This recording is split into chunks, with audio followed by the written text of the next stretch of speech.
What's cracking with y'all? It's your boy Prince the Hustle God, aka Wise the Warlock, and we reaching in our combat tool bag one more again.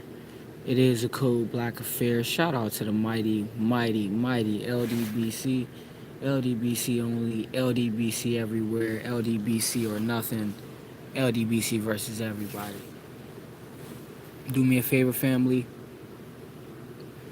Support, subscribe, follow everything LDBC, Trilitary, TWT, Simple Truth Network. Check out my other two channels, HFO Church and Acting Right TV. Support my OGs, both my OGs, Kano Loco, that's OG Loco to me, and OG K Hope, that's Black Fight Fan. Um, Support the usual suspects. Shop usualsuspect6.com. Support each individual usual suspect, um, and support my brother Black Sun. That's the 9-4 Sun God. There's three ways to support the channel, guys. As of right now, there's three ways. First, shop usualsuspect6.com. Shop usualsuspect6.com. You can buy some combat tool bag merch there. That's fight merchandise. We have athletic gear, we have warm weather gear, and we have cool weather gear. Um, Also, we have a book series out, Hustle God series. Um, you can go to Amazon.com, or after this live is posted, it'll be in the description. It's a 4-book series. There will be a fifth option up there, which is the complete series, if you will, but it's still just a 4-book series as of now. You'll find good morning, Queen. Good morning, Queen Tay Tay MMA. Welcome to Boxing and Breakfast, aka Breakfast with the Champ. Thank you for stopping by. Have a little bit of battle with your breakfast. Make sure you have a great day, a wonderful day, Queen. That's the sweetest voice on the net, y'all. This quick commercial. Yes, the second way to support the channel is to purchase a book. So we have Language of the 1%. That's Hustle God's Linguistics of Money. Hustle God Masterpiece, Daily Golden Mind Molding. Hustle God Afro Gold Part 1. And Hustle God, The Art of the Hustle. Those are the 4 books. As far as number 2 in the way of supporting the channel. Number 3 is you could sponsor a fighter. You could donate to the channel and support a creator at Cashtag or money sign Hustle God Inc. That's money sign Hustle God Inc. And you can donate while we're live or when I come top of the mind. That said, let's get into today's show. So today is a late breakfast in boxing. I'm not supposed to be, well, it's not that I'm not supposed to be, but my days that I planned for Mondays, Wednesdays, and Fridays. Um, so hence in the title, late breakfast, because I'm a day late. But you could say I was fasting, if you will. But again, just a quick reminder, November 23rd, Erie, PA. I fight. In my mind, this battle is called a Battle of Redemption. It's essentially my second debut, a second shot at a good presentation, if you will. But this would be Wonderful Women's Wednesdays, so we'll stick to the theme of that concept, Wonderful Women's Wednesdays. So though it's a late breakfast on Thursday, yesterday's agenda would have been the Katie Taylor card. Hey, good morning, OG. Good morning, Kano Loco, OG Loco. Salute, hey, your boxing shorts on the way.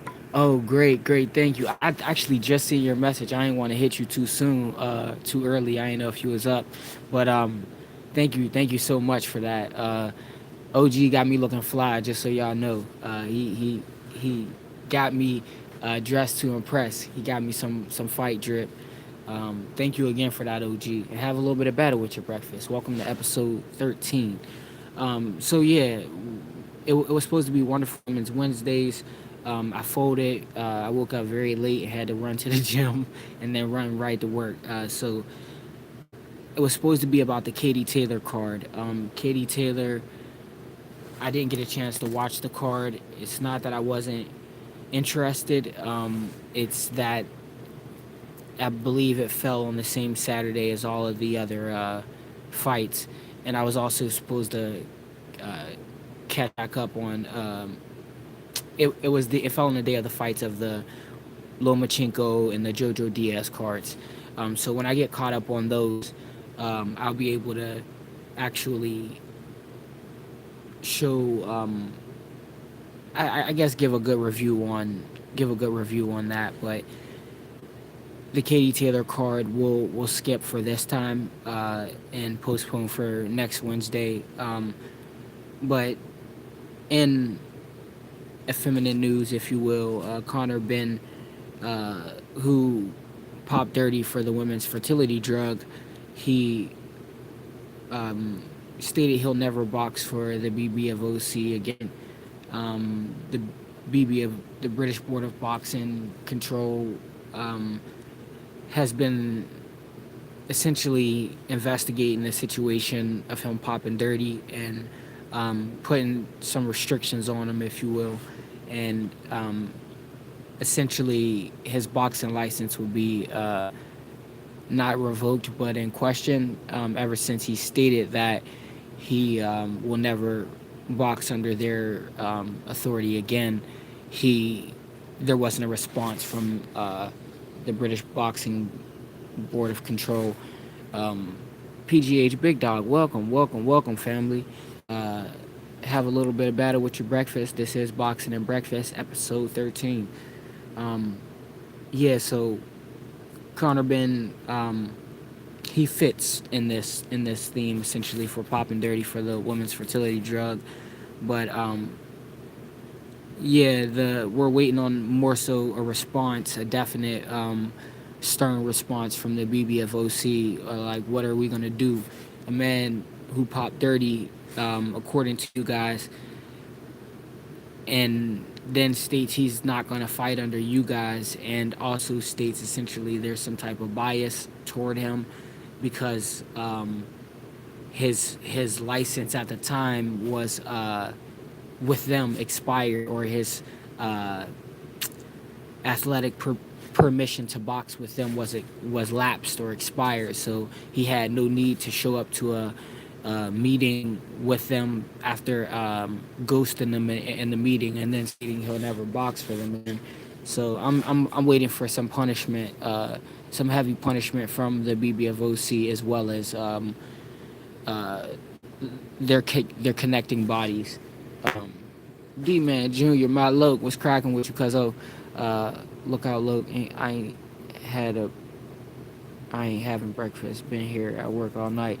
Hey man, it's funny. I call this breakfast and boxing essentially so that, because hearing is a way of consuming, obviously, and it's a pun because I don't eat breakfast at all. I do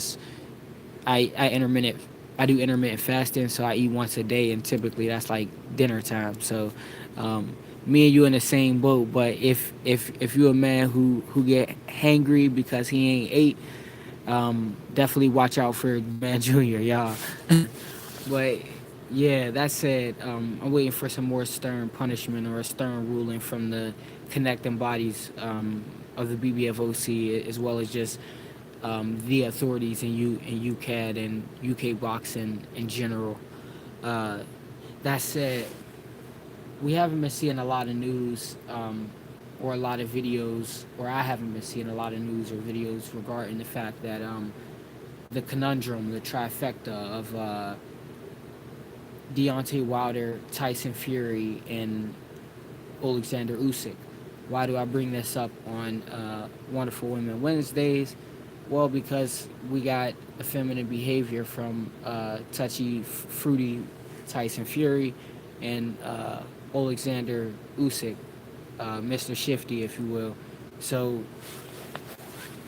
Tyson Fury,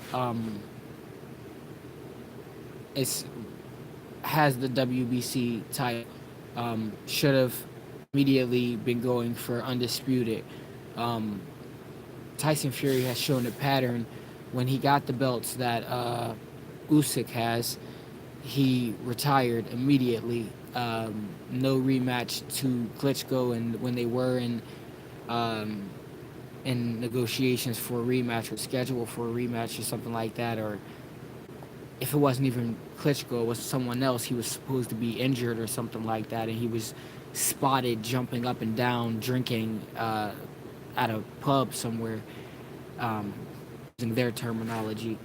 But now he has the belt. Again, he threatened to retire. Again, the um, PBC essentially said that Ortiz versus Ruiz was going to be a mandatory for that title, seeing as the Gypsy King has a certain time to respond. The Gypsy Fiend, excuse me, has a certain time to respond uh, before we just take the title, seeing as he's retired, according to what we all know. He comes out of nowhere saying that he wants to fight Joshua after Usyk has already beat him twice, and instead of going for the belts, he just wanted, I guess, to make a money grab for AJ. Let's not overlook the fact that he hasn't been able to return to the U.S. for since the that ban list has been put out regarding Daniel Kinahan, so it limits all of his options to essentially UK fighters, so in or foreign fighters, people who will fight on the UK soil, and um, so instead of fighting Usyk right away, and granted he did say he wanted to fight Usyk, but Usyk said he's not ready to fight so soon. But then Usyk calls out Deontay Wilder. Before we go into Usyk's spiel, Fury claims that Usyk's ducking him and chooses to fight Derek Chisora for a third time. Um, a trilogy with someone, Del Boy, a man who's known to actually kiss men on the mouth. You kiss baby in the mouth, like like known to kiss men in the mouth. Wild the fuck out. I mean, several losses. Ain't been a champion who knows how long. Um, is the UK's best example of a man, and I'm talking about he kissed boys and shit. But he's a fighting man. Like he's somebody who come in there to fight.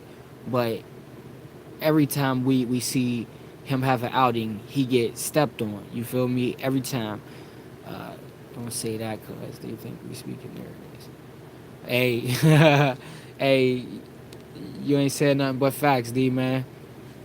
They think everything over here is just fabricated nonsense. But let's I guess continue to fabricate, if you will. Um, yeah. So he chooses to fight someone who knows what Del Boy's ranking is right now. Like he ain't nobody's mandatory. He ain't ranked top 5. He can't be. Not over here at least. And so let's go over to Usyk's side of things. So why ain't Usyk ready in December? Usyk say he need to heal, but then we see Usyk doing celebrity basketball games and shit like that. And then Usyk says he calls out Wilder, and then he says he's gonna pull up. Essentially, he's gonna come to Wilder's fight. Well, Wilder fights in New York. Usyk's nowhere to be found. Wilder even gives him the benefit of the doubt when after his fight he says, "Well, I heard Usyk wanted smoke. Well, he I don't see him in the building, but who knows? He might be." And gave a look around.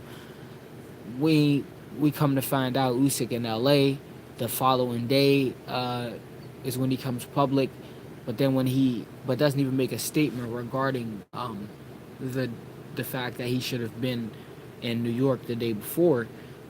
He doesn't reference anything regarding that until the following week when Lomachenko fights, and he's in his all yellow colors, and he was talking about Fury ducking him, and it's just so happened to be in New York a week late. So you were going to be in New York for Lomachenko's fight the following week, but you couldn't be in New York for your potential biggest payday for someone that you called out. No, Deontay Wilder didn't speak your name until after you spoke his.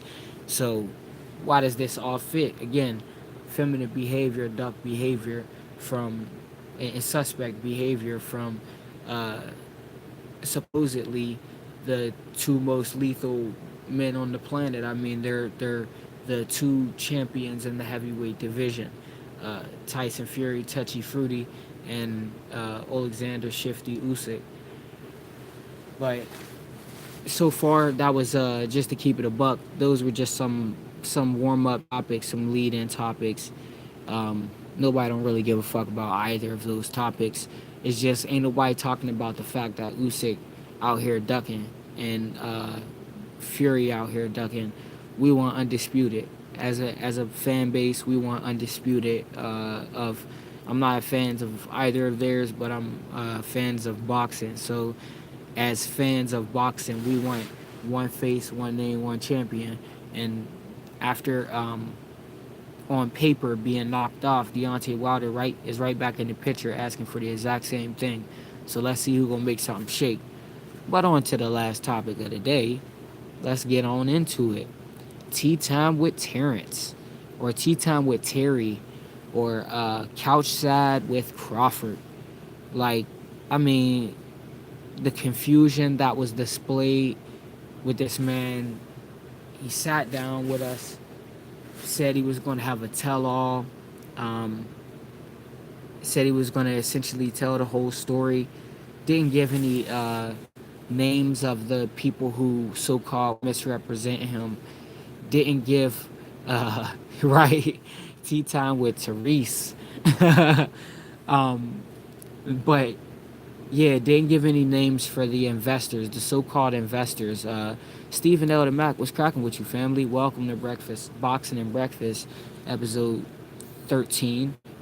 It's a late breakfast, obviously. Happy birthday, cuzzo. Happy C-Day.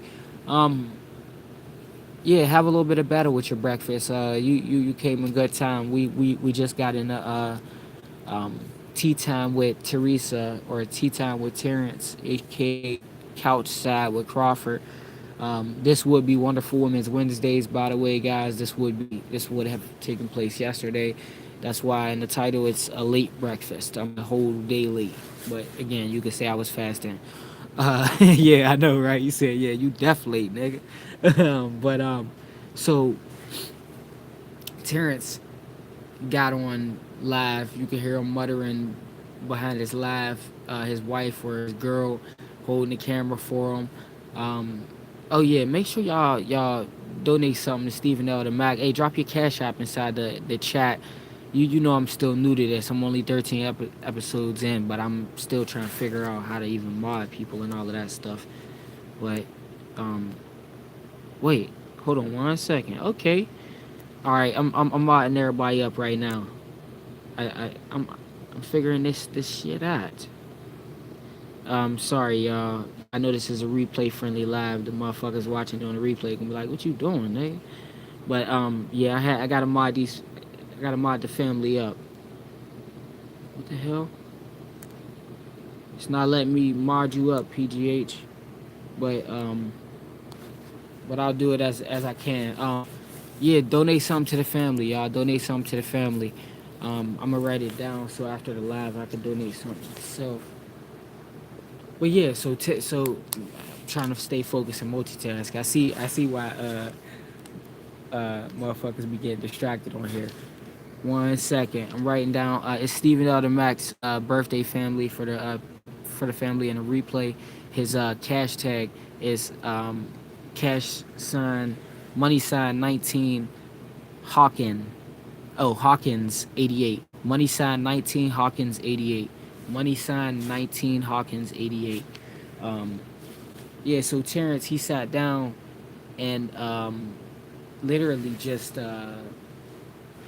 confused the people even more. He was supposed to be breaking down what has transpired, all that. Why I keep using that word transpired? What has been occurring behind the scenes, and he didn't successfully do that on any point at all, like at all. Um, he didn't clarify. Again, he didn't say the names of his investors. He didn't say the name of the so-called advisor who was misrepresenting him. Um, Essentially proved Errol's point that he didn't trust his own lawyers because he needed to speak directly with Errol and speak directly with Al.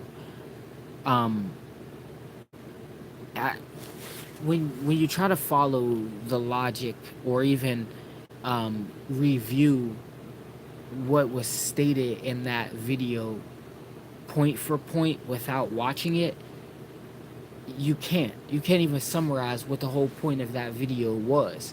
He says it was to clear the air, but he got in there and made a bunch of unfinished points.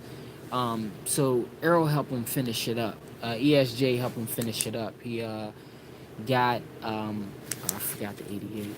He got sorry guys. So he got on Twitter, and y'all know me, I don't got no Twitter or nothing like that. So I had to wait until like I seen the family BFTB posted, and then I seen a little fight hype vid of their little stitched together back and forth. If you guys are privy to that and seeing that, it came out last night. Um, every point that Arrow made, and you guys can look at the tweets and you can get in the comments and correct me if I'm wrong. Every point that Arrow made, he found a way to not address directly. He found a way to deflect, and he found a way to like deflect, change the subject, change the point. So immediately Earl gets up there and says, uh, hold on one second. Whole point of that video was to shoot himself in the foot, because that's what he did. I agree 1,000%. I agree 1,000%. He got in there and hurt himself because he went in there and made it seem like he was a boss, and that was the chorus of the thing. Earl, he ain't his own boss because he got to talk to Al, and why can't he talk to me? Like, do you want to fight this man, or do you want to be friends with this man? Because when y'all had y'all first face to face, you worried about giving him your number. He worried about fighting you. Like, he like, I don't got your number, man. He's like, you got it now, save it. Like, bruh, what's wrong with cuz for real? And then Earl's a bitch ass nigga, and then Earl's a cool dude for real. They trying to fuck me, and then I like talking to Al. Al's a cool dude for real. Which one is it? The double talk. He literally shoots himself in the foot every time he opens his mouth. It's like he got a snake tongue that just can't help but slide between the gap in his teeth. Motherfucker be wildin'. Like, but yeah, so Earl, he gets up there and begins to address it all essentially. I want to make sure I get this in proper order for you guys. I have a minute or 30 to waste. Why you take 2 weeks to say something, Terrence? You try getting your shit together. Um, you try getting your shit together. We can see you looking at some flashcards or a piece of paper. You good at speaking now? Oh, good, you speaking now. I was worried. And they got a picture of Bud looking side to side right below it. EJ also says he claims that his concerns over having transparency on the revenues and the expenses for the fight was the big issue that killed the negotiations. Cap, my side agreed to show him everything, which I stated. I mean, it just plain and simple business. But again, at Terrence Crawford, did your team get a draft contract? Excuse me. At Terrence Crawford, didn't your team get a draft contract for the fight August 24th? Errol Spence, again, he claims that his concerns over having transparency over the revenue. Did I say this? Oh, yeah, I said that part already. Bam, bam. Okay, there we go. The draft included specific provisions. This is Earl Spence again, y'all. The draft included specific provisions that required that both of us would receive a complete and full written detailed accounting showing all pay-per-view sales of the event and the then status of all net revenues received and all expenses incurred and paid. I have to stop there before I move on to the next point because I addressed this in one of my episodes, the episode that has Bud on the cover, little Buddy on the cover. Um, in any form of business, this is what cracks me up about motherfuckers who comment about business, but don't engage in business on a level in which they're essentially an owner operator, a founder, or the CEO. If you don't got your own independent, like if you're not an Uber driver even, like you really don't even understand. Like, and if you do understand, kudos to you, but like most people who get on this net start speaking on business um as if they understand the the nuances of how businesses work essentially.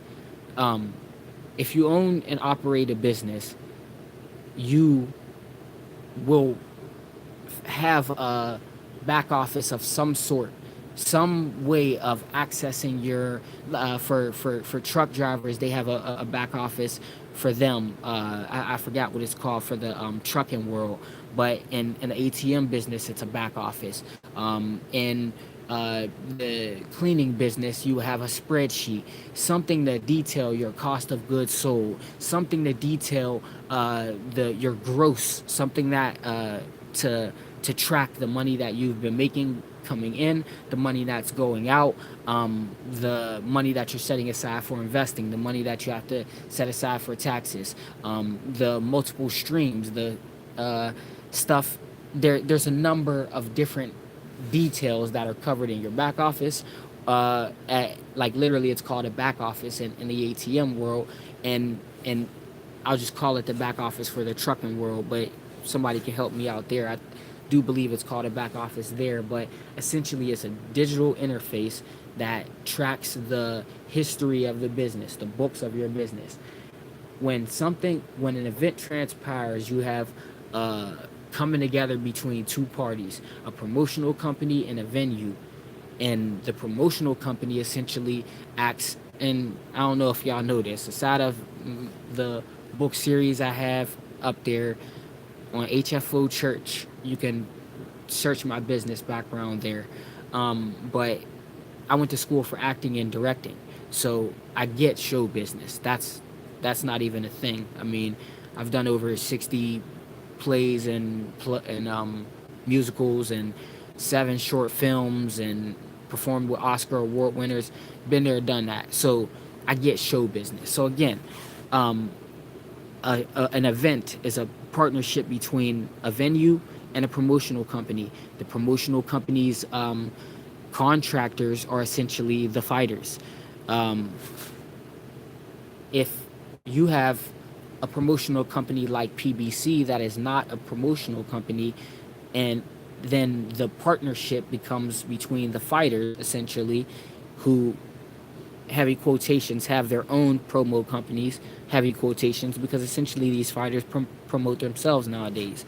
So the partnership is still between a promotional company, the fighters, and the venue, right? And the venue access two things in this terminology. That's the physical venue to house the fight, and then the actual network to house the fight. So the venue and the promotional company.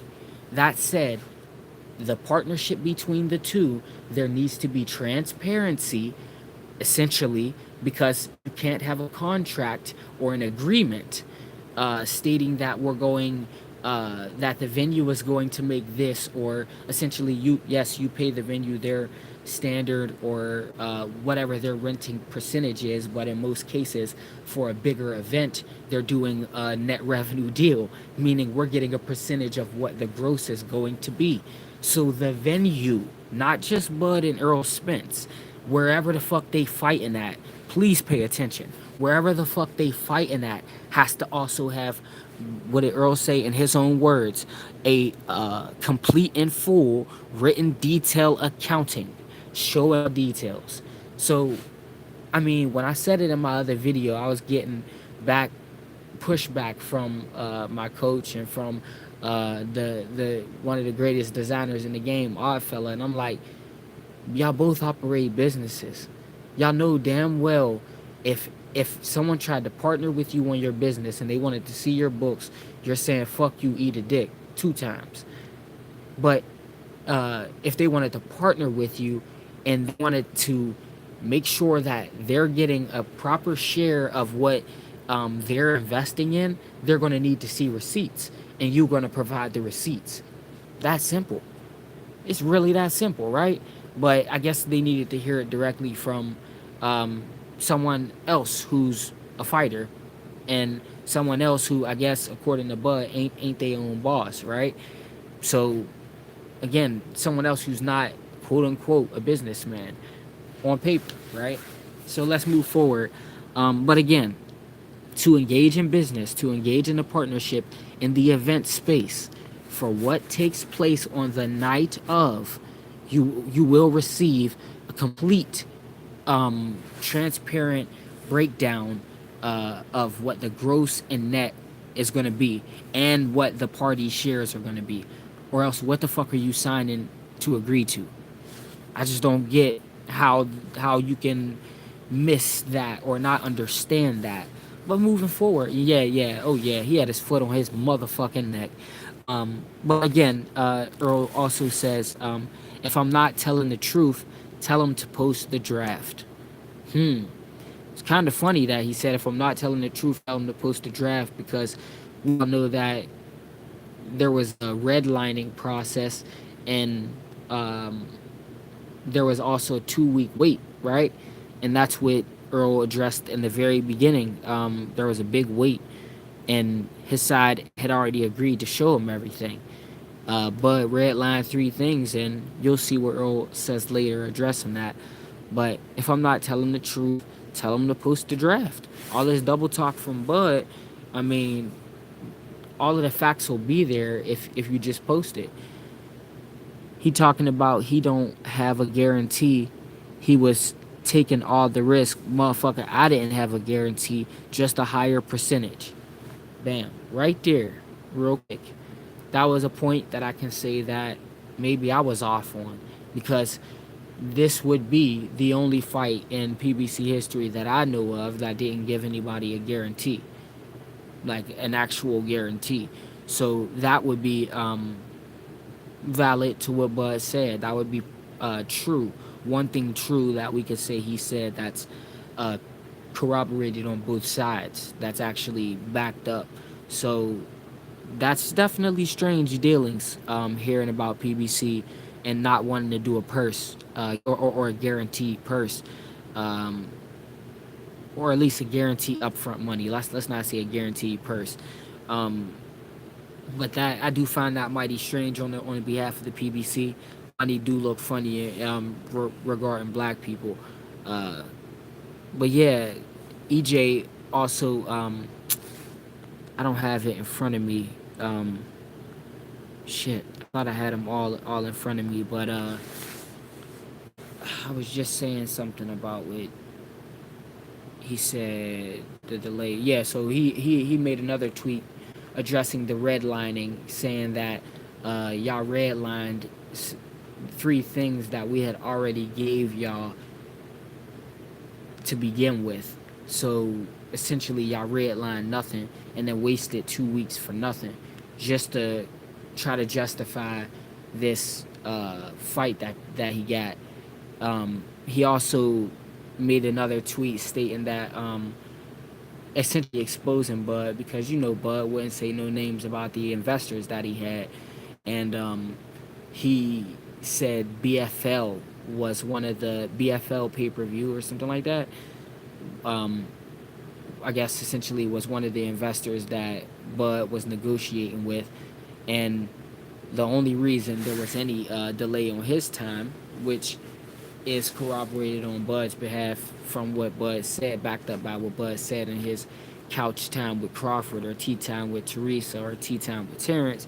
He said that one of the people who had this big massive bag, who Bud wouldn't say their name ever, uh, knew Al Heyman, right? So if they knew Al Heyman, you don't think they discussed with Al Heyman that they were in negotiations with a fighter that he's in negotiations with? So Earl basically essentially said that he knew that, which is why Al wasn't playing. He wasn't letting nobody else touch this fight. And he addressed a lot in his tweets. He addressed a lot. Those are just a few of the tweets that I was able to read. There were some tweets where they were going back and forth.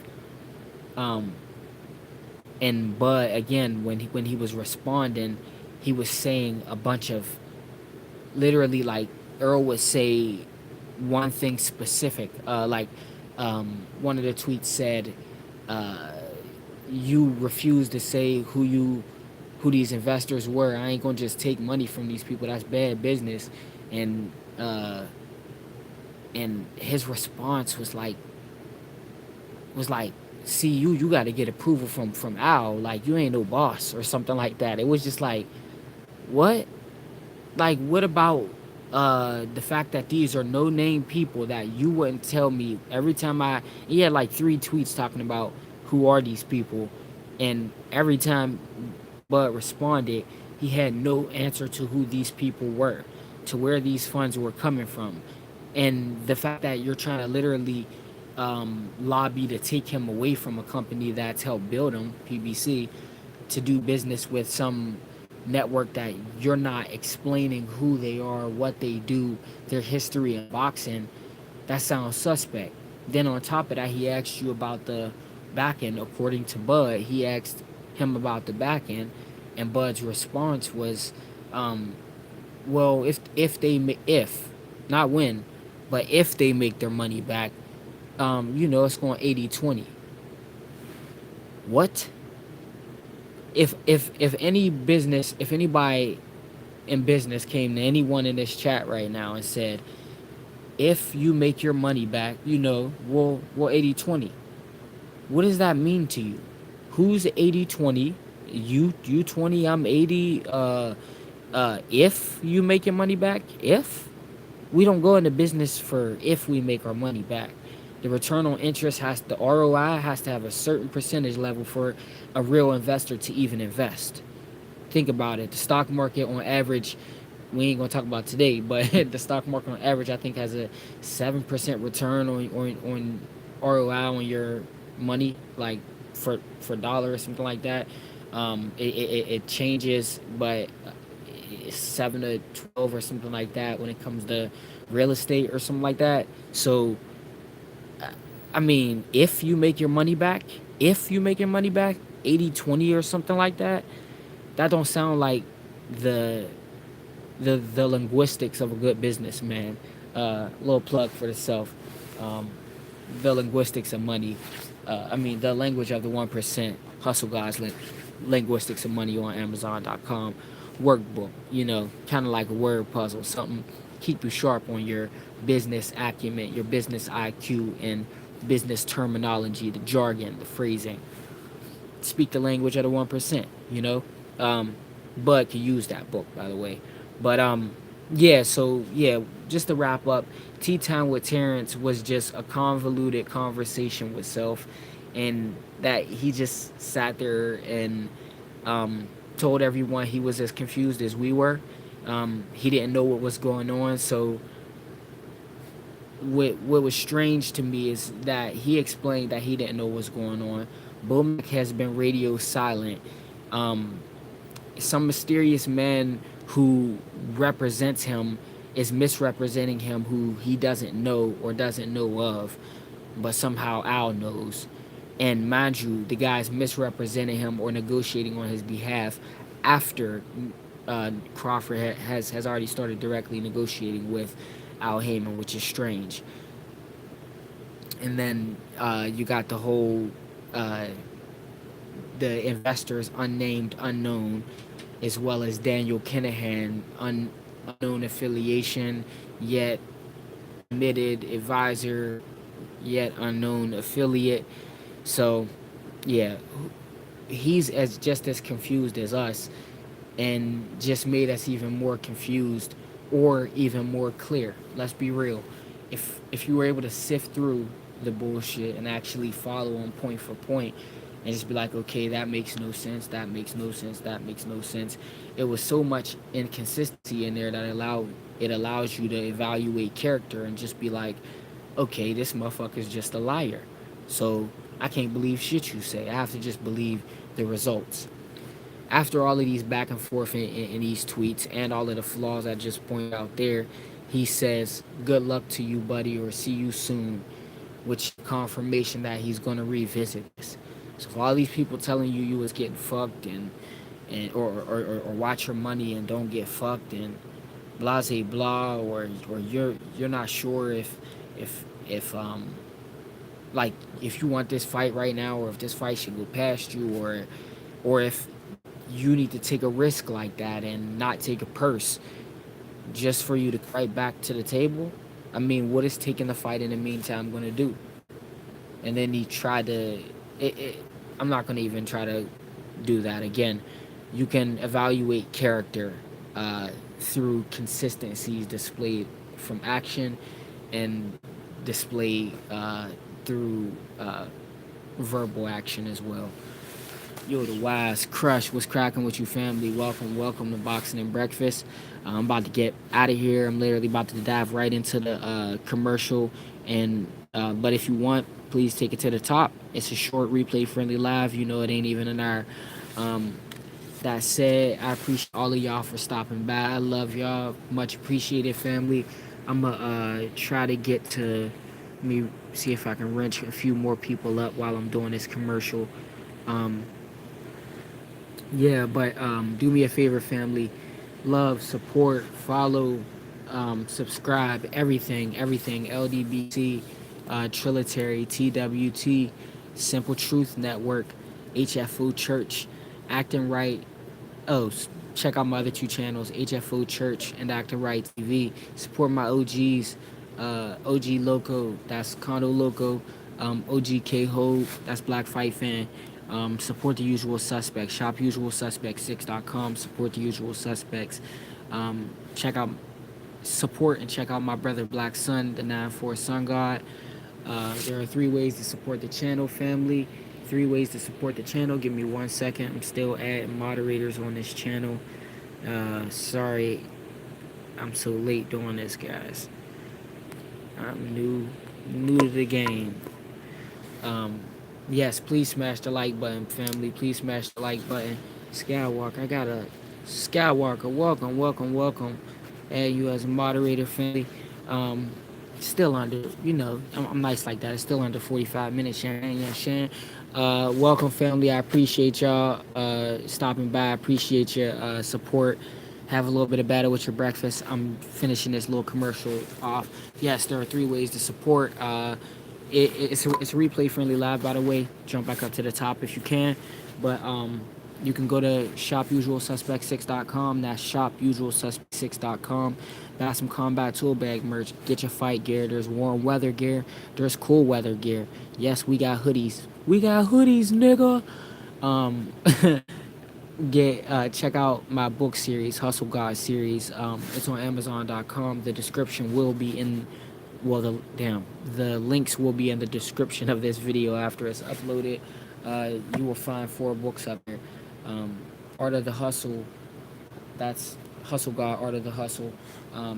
Hustle God's Afro Gold Part 1. Hustle God Masterpiece, Daily Golden Mind Molding, and Language of the 1%, Hustle God's Linguistics of Money. Lastly, the third way and final way to support the channel is sponsor a creator. You can sponsor a fighter by donating to the Cash App. You can donate to the Cash App at Hustle God Inc. Hustle God Inc. Just the way it's spelled, all one word, and just the way it sounds. If it sounds like Hustle God Inc. But Yeah. Oh, it's also, again, just a reminder. It's Stephen L. the Max C Day. Y'all donate something to his Cash App too. Um, appreciate y'all, family. Love y'all. Till next time, which it will be tomorrow morning. I try to do every other day. This was a late breakfast, but I will see y'all tomorrow morning. Deuces.